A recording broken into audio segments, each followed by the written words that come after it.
حجاج بن یوسف ظالم تھا، اس نے اچھے اچھے کام بھی کیے تھے۔ قرآن پاک پر زیر زبریں آراب حجاج بن یوسف نے لگوائے۔ محمد بن قاسم کو ہندوستان سندھ کے علاقے فتح کرنے بھی حجاج بن یوسف نے بھیجا تھا۔ ساری خوبیاں اپنی جگہ پر، ظالم بہت بڑا تھا۔ کسی آدمی نے اس کے سامنے کونے کی طرف منہ کر کے ساتھ والے سے بات کر لی تو کہنے لگا میرے خلاف کیا، اس کو لے جاؤ، 2 ٹکڑے کر کے واپس لے آؤ۔ توتی بولتا ہے نا، اقتدار جب کسی کے ہاتھ اقتدار ہوتا ہے نا، وہ چاہے ایک گھر کا ہی کیوں نہ ہو، وہ 10 بندے فیکٹری میں کام کرتے اور جو ان کا مالک ہوتا ہے وہ کہتا میں مالک ہوں، مجھے مانو۔ جب تو صاحب اقتدار ہوتا ہے نا، جب تو سسر بن کے بیٹھتا ہے اور کسی غریب گھر کی بہو آتی ہے 2-4 تو کہتا میرا اقتدار ہونا چاہیے۔ جب میں کھانسنے لگوں تو ہر آدمی کے ہاتھ میں ٹشو پیپر ہونا چاہیے۔ جب میں بولنے لگوں تو بندھے ہوئے ہاتھوں سے ہر آدمی جی جی کرتا ہوا کھڑا ہونا چاہیے۔ جس آدمی کا، اور یہ کام بہو بھی کرتی ہے کئی دفعہ، وہ بھی کہتی ہے کہ تمہیں پتہ نہیں میں کتنا لمبا چوڑا جہیز لے کے آئی ہوں۔ جب میں سونے کے لیے اپنے بیڈ روم میں جاؤں تو خبردار بوڑھے بابے کو اجازت نہیں کہ وہ کھانسے۔ اماں کو چاہیے کہ اگر اس کو بڑی سخت پیاس بھی لگی ہے تو میرے سوتے سوتے باورچی خانے میں برتن نہ کھٹکھٹائے۔ جو جہاں بھی جس اسٹیج پہ بھی بیٹھتا ہے وہ کہتا ہے کوئی نہیں مجھے پوچھنے والا، میں مطلق العنان ہوں۔ جوان بوڑھوں کا مذاق اڑاتے ہیں، سمجھتے ہیں شاید کبھی بوڑھے نہیں ہوئے، مذاق اڑاتے ہیں۔ تندرست لوگ بیماروں کا مذاق اڑاتے ہیں، شاید کبھی بیمار نہیں ہوئے۔ حجاج بن یوسف ظالم تھا، ظلم کرتا تھا، زیادتی کرتا تھا۔ حضرت سعید بن جبیر ایک تابعی بزرگ تھے، اتنے بڑے بزرگ تھے کہ ساری رات نماز پڑھتے تھے، سارا سال روزہ رکھتے تھے۔ ایک دن انہوں نے منبر پہ بیٹھ کے کہا کہ حجاج ظلم سے باز آ جائے ورنہ اللہ کی لاٹھی بڑی بے آواز ہے۔ اللہ کی لاٹھی، اس کا کیا مطلب ہوتا ہے؟ اس کا مطلب ہے جب رب کی لاٹھی چلتی ہے تو اس کی آواز، جی اس کا پہلے کوئی پیغام، وہ پہلے اعلان نہیں کرتا کہ تگڑے ہو جاؤ لاٹھی چلنے لگی ہے۔ لاٹھی چلتی ہے پر اس کی آواز، سمجھ آ رہی ہے میری بات کی؟ جمعۃ الوداع کے لیے تشریف لانے والے احباب خاص غور فرمائیے گا۔ حجاج بن یوسف کو پتا چلا کہ حضرت سعید بن جبیر نے میرے خلاف بات کی، بلا لیا، کہنے لگا تو نے میرے خلاف بات کی ہے؟ فرمانے لگے کی ہے۔ کہنے لگا تجھے پتا ہے میں قتل کر دوں گا؟ آپ فرمانے لگے نہ تو زندگی کا مالک ہے نہ موت کا مالک ہے، تو کیسے قتل کر؟ کہنے لگا تجھے پتا ہے میرا؟ فرمایا میں نے تجھے نہیں، میں نے تو کئی شداد، کئی حماد، کئی قارون، کئی فرعون، کئی نمرود دیکھے، کئیوں کی داستانیں سنی، تو کون ہے؟ تو چھوٹا سا ہے۔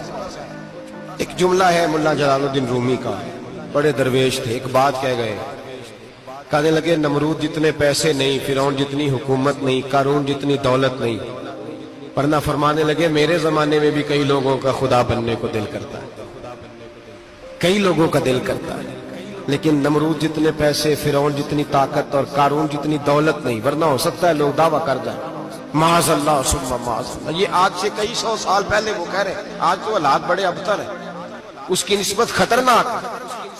فرمانے لگے حضرت سعید بن جبیر تو زندگی موت کا مالک نہیں۔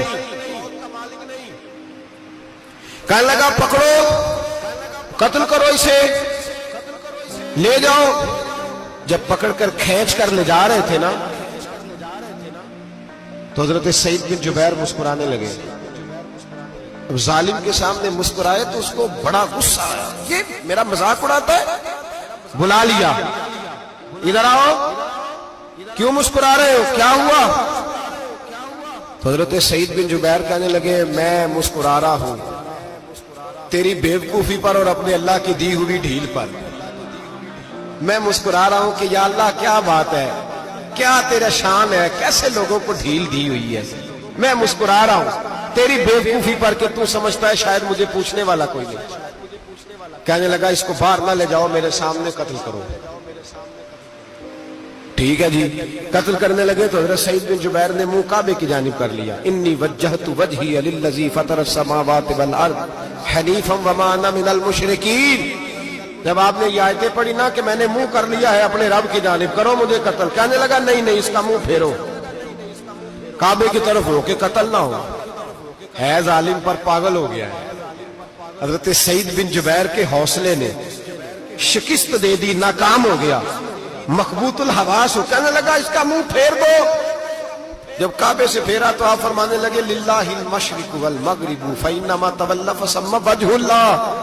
اللہ فرماتا ہے تو مشرق اور مغرب سارا ہی اللہ کا ہے، جدھر بھی منہ کرو گے ادھر اللہ ہی اللہ ہے، جدھر بھی منہ کرو گے ادھر اللہ ہی اللہ ہے، چاروں جانب پھیر دے جدھر منہ پھیرنا ہے، تو نے پھیر دیا منہ۔ حضرت سعید بن جبیر کے گلے پہ خنجر رکھا تو آپ نے ہاتھ اٹھائے، کہنے لگے اے اللہ میرے بعد اسے کسی اور پر مسلط نہ کرنا، میرے بعد کسی اور پر مسلط نہ، بس میں آخری ہوں۔ جب آپ ذبح ہوئے تو اتنا خون نکلا کہ لوگ کہتے ہیں جتنا اونٹ کے وجود سے نکلتا، تر ہو گیا سارا اس کا دربار۔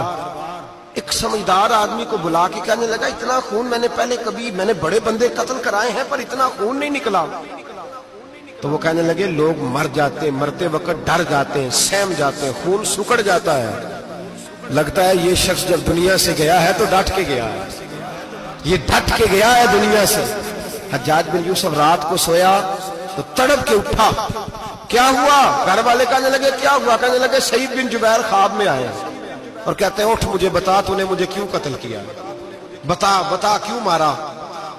اگلی رات پھر سویا تو وہی خواب، پھر سویا تو وہی خواب۔ گناہ نفسیاتی مریض بنا دیتا، ظلم تجھے مخبوط الحواس کر دیتا۔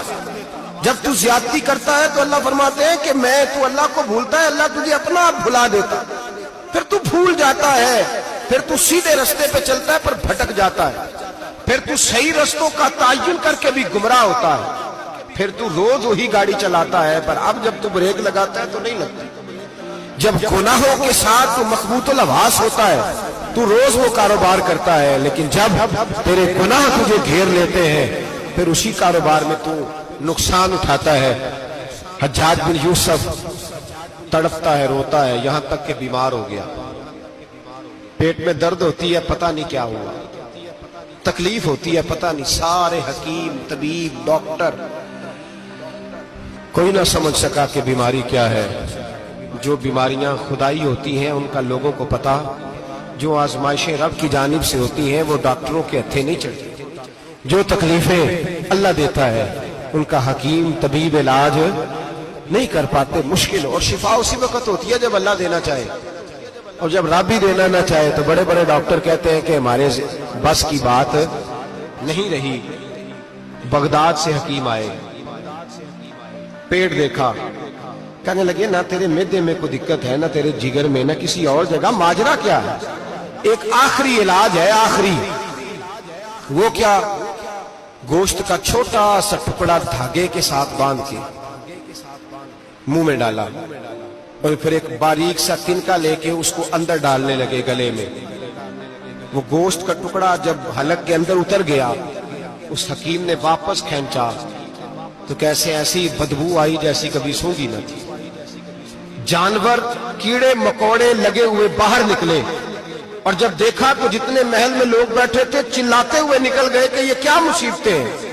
حکیم بھی اٹھ کے دوڑنے لگا، کہا تجھے کیا ہوا؟ کہنے لگے حجاج تیری بیماری زمینی نہیں، تیری مصیبت زمینی نہیں۔ کہا میری مرض تک تم کیوں نہیں پہنچ پا رہے؟ تو کہنے لگے لگتا ہے تو بد دعا کا مریض ہے، لگتا ہے تو ظلم کا مریض ہے، تو جبر کا مریض ہے۔ تڑپتا رہا، سسکتا رہا۔ ایک وقت وہ بھی آیا کہ گھر والوں نے کمرے میں بند کر کے تالا لگا دیا، دیوار سے ٹکرے مارتا۔ او بھائی، جو گناہوں کے بیمار ہوتے ہیں انہیں شفا نہیں ہوتی، جو ظلم، جبر، بربریت کے بیمار ہوتے ہیں انہیں سکون قلبی میسر نہیں آتا۔ دوائیاں ان بیماریوں کی بنی ہوئی ہیں جو بیماریاں زمینی ہیں، جو بیماریاں خوراک کی بد پرہیزی سے ہوتی ہیں، جو گناہوں کی بد پرہیزی سے ہوتی ہیں، ان کی بیماریاں، ان کی شفا توبہ ہے، ان کی شفا رجوع اللہ ہے، ان کی توبہ اللہ سے معافی مانگنے سے شفا ہوتی ہے۔ حجاج جب مرنے لگا تو بلایا، یہ رنگ بھی ذرا ملاحظہ کیجیے گا، دو چار قریبیوں کو بلایا، پتا ہوتا ہے نا اپنے کرتوتوں کا آدمی کو، پتا سارا ہے سردار نوکیتی ہے، جب پتا ہوتا ہے سارا، بلا کے کہنے لگا جب میں مر جاؤں تو مجھے رات کو دفن کرنا۔